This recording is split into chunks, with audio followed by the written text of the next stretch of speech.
Plusieurs régions espagnoles ont commencé à mettre en œuvre une série de mesures visant à ralentir la propagation de Covid-19 sur leur territoire.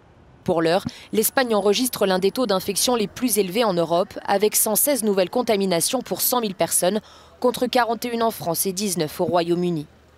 Les nouvelles mesures mises en place dans tout le pays comprennent la fermeture des discothèques et la fermeture des bars et des restaurants à 1 h du matin. Il est également interdit de fumer dans les lieux publics lorsque la distanciation sociale n'est pas possible. En France, alors que le taux quotidien de nouveaux cas de coronavirus dépasse la barre des 3000, et ce pour la deuxième journée consécutive, le port du masque a été imposé dans plusieurs quartiers à Paris. Mais pour certains, cette nouvelle règle n'est pas claire. Ça reste un peu confus parce que c'est d'un quartier à un autre, donc faut connaître un peu les quartiers aussi pour savoir s'il faut le mettre ou pas le mettre. C'est un peu confus quand même. Moi, je pense qu'il vaudrait mieux que ce soit obligatoire partout, comme ça simplifierait un peu la vie. Pas besoin de réfléchir à quand est-ce que c'est obligatoire et pas obligatoire.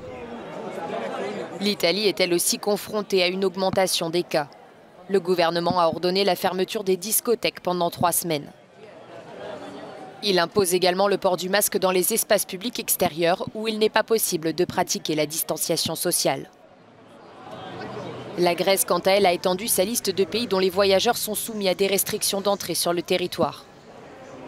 Jusqu'à la fin du mois d'août, les visiteurs de plusieurs États membres de l'Union européenne, dont la Belgique, la République tchèque, les Pays-Bas, l'Espagne et la Suède, seront désormais tenus de fournir un résultat négatif au test Covid, un test qui ne peut être obtenu plus de 72 heures avant leur arrivée.